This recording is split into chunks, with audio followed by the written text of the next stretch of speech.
Vamos a ver ahora algunas fórmulas integrales que no nos van a ser prácticas. Para comenzar, en primer lugar, nosotros tenemos que tenemos funciones escalares y o vectoriales, ¿está bien? Entonces, esta phi de R es un campo escalar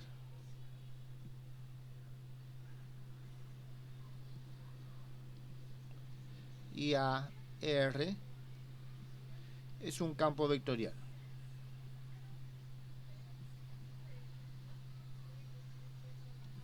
Muy bien, tenemos esto. Lo que vamos a pedir de estos campos es que, o exigirles que tienen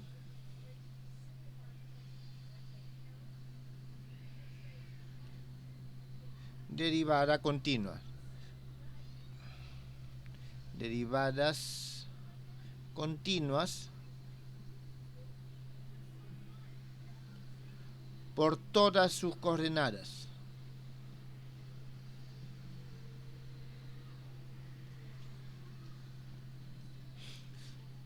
Eso es lo primero.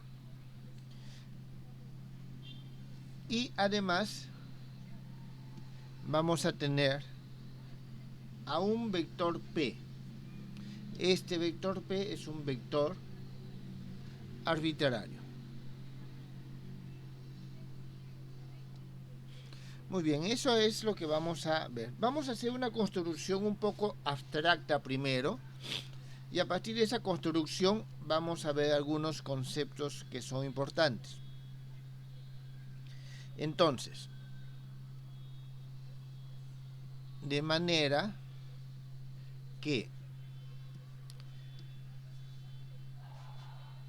si nosotros escribimos T de P, esto es una función, ¿está bien? Es una expresión que es una función que depende de este P, de phi de R y de A de R.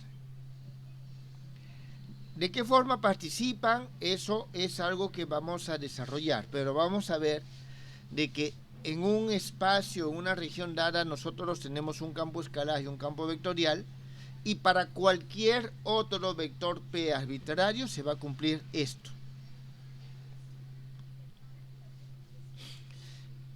Esto, lo que es importante es que es un número o vector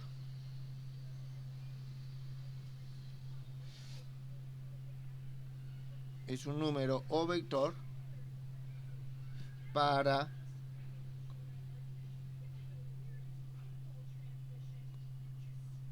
cualquier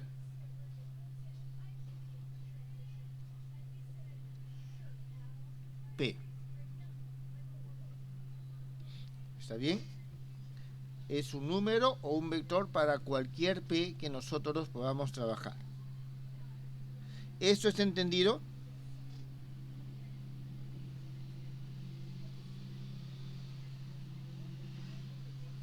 Lo que es aplicarle el operador T al vector, y ahí te va a salir también el campo escalar y el campo vectorial. Digámoslo así, que en la estructura del operador T están el campo escalar y el campo vectorial. ¿Está claro? Sí. En la estructura del operador T ya están el campo escalar y el campo vectorial. Ya. ¿Está bien? Okay. Entonces son parte de este operador. Entonces, ¿qué es lo que nos da? Para cualquier P nos da o un vector o un escalar dependiendo de qué tipo de estructura tiene. Ahora vamos a ver nosotros la estructura. ¿Está bien? Vamos a decir de que este T de P también tiene derivadas continuas respecto a las coordenadas. Muy bien. Entonces lo primero es, existe este operador en cuya estructura, como acabamos de mencionar, están el campo escalar y el campo vectorial. Jóvenes, puede ser de que solo esté el campo escalar, puede ser que solo esté el campo vectorial, puede ser que esté ambos, puede ser de que esté de diferentes formas, ¿está claro?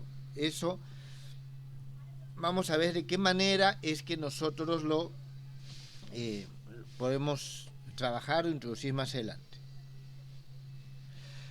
Luego, asumamos que este operador T es una función lineal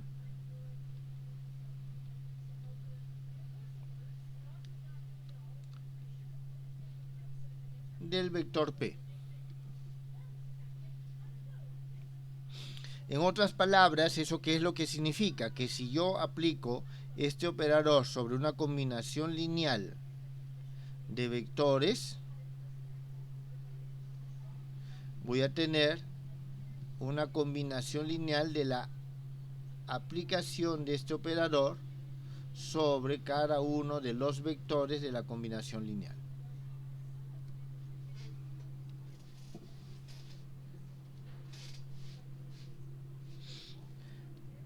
Hasta aquí, jóvenes, ¿tienen alguna pregunta?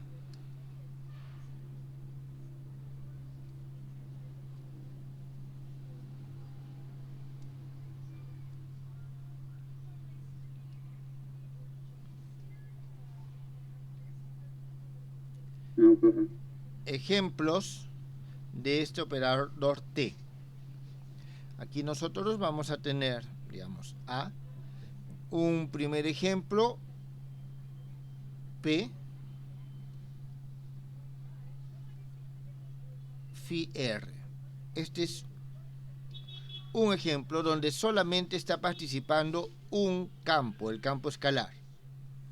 ¿Está bien? Un campo.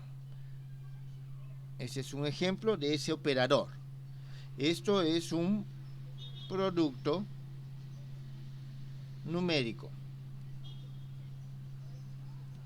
Otro ejemplo de este campo o de este operador es P punto A.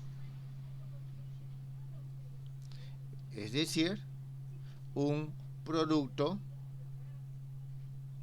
escalar, donde solamente participa un campo.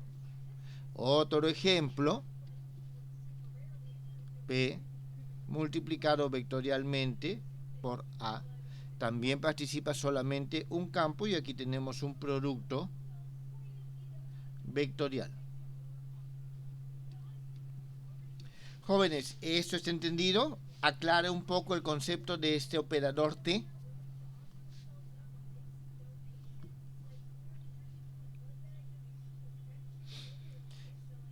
Sí, profe. Nosotros nos vamos a limitar a estos, ¿está claro? Pero estos que tienen solamente a uno de los campos.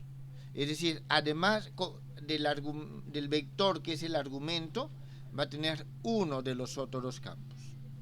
Solamente nos vamos a limitar a esto.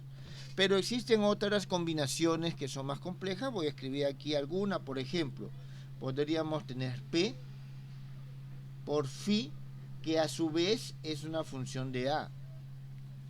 Podríamos tener P que multiplica vectorialmente a A1 por A2, por ejemplo. Entonces, podemos tener más de un campo. Es decir, podemos tener combinaciones muy complejas. Nosotros nos vamos a limitar a estas. Este es el objetivo de este desarrollo. Entonces, vamos a ver lo siguiente.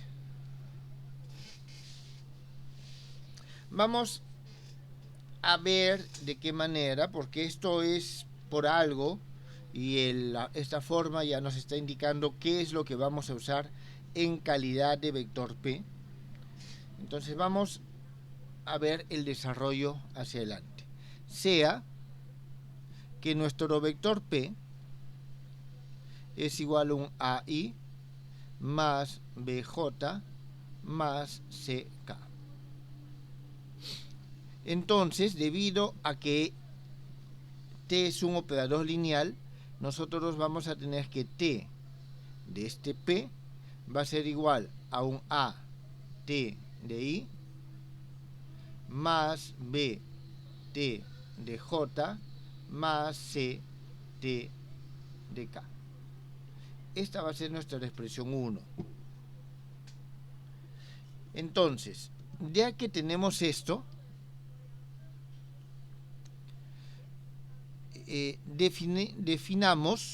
definimos que la acción de T sobre el operador nabla va a ser igual. Jóvenes, acordémonos que nabla es la derivada con respecto a X de Y más la derivada con respecto a Y de J más la derivada con respecto a Z de K. Entonces tenemos de que esto es A, esto es B, esto es C en la expresión 1. Entonces, formalmente vamos a definir T de nabla como la derivada con respecto a X de T de Y más la derivada con respecto a Y T de J más la derivada con respecto a Z T de K.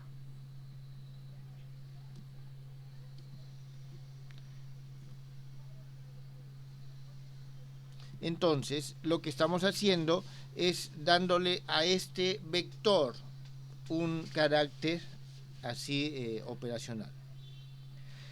Entonces, de esta manera, para las operaciones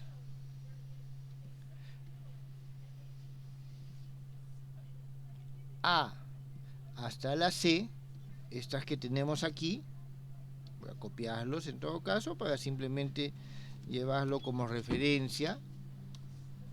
Para estas operaciones nosotros vamos a tener lo siguiente: A P phi R no es otra cosa, voy a escribir esto, que AI más BJ más CK multiplicado por phi. Entonces vamos a tener que nabla phi es igual a la derivada con respecto a X de I phi más la derivada con respecto a Y de J phi más la derivada con respecto a Z de K phi. Y esto no va a ser otra cosa que I derivada de phi con respecto a X más J derivada de phi con respecto a Y más K derivada de phi con respecto a Z. Entonces nos damos cuenta que este operador que nosotros conocemos como gradiente no es otra cosa que una forma particular de este operador que hemos definido anteriormente.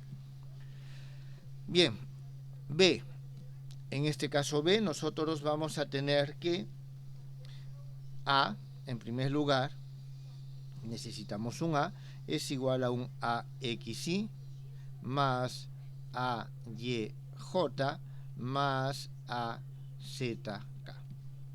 Entonces, nosotros tenemos que P por A multiplicado escalarmente es igual a X más B a Y más C a Z. En consecuencia, tenemos que este nabla.A es derivada con respecto a X de AX más la derivada con respecto a Y de Y más la derivada con respecto a Z de AZ.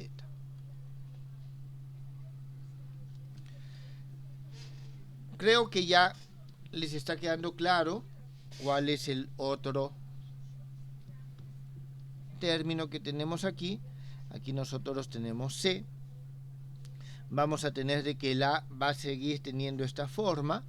Entonces directamente voy a escribir que P por A, voy a escribir la forma final acá, es I, B a Z, menos C a Y, más J, C a X, menos A Z, más K, y aquí tenemos A Y, menos B a X. Y en consecuencia vamos a tener nosotros que este nabla multiplicado vectorialmente por A no es otra cosa que I derivada de AZ con respecto a Y menos derivada de AY con respecto a Z más J por la derivada de AX con respecto a Z menos la derivada de AZ con respecto a X más K, y aquí tenemos la derivada de AY con respecto a X menos la derivada de AX con respecto a Y. Y esta es nuestra expresión número 5.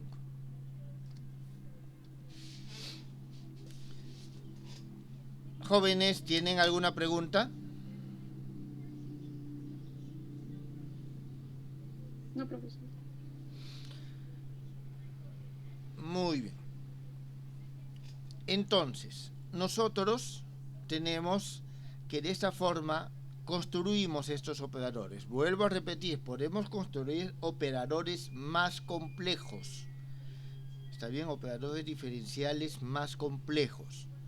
Nos interesan, al menos para efectos prácticos, en física nos encontramos prácticamente solo con estos. Pero podemos escribir más complejos. Ese es uno. Dos, podríamos nosotros pensar de que la forma o el valor que toma estos operadores depende de las coordenadas que estamos utilizando, o sea, la elección del sistema de ejes coordenados. Sin embargo, eso no es así. Estas definiciones que tenemos, son las expresiones en un sistema dado, pero los valores van a ser independientes del sistema de coordenadas en los cuales nosotros trabajamos. Entonces, esta es una primera definición de este operador T de Nabla.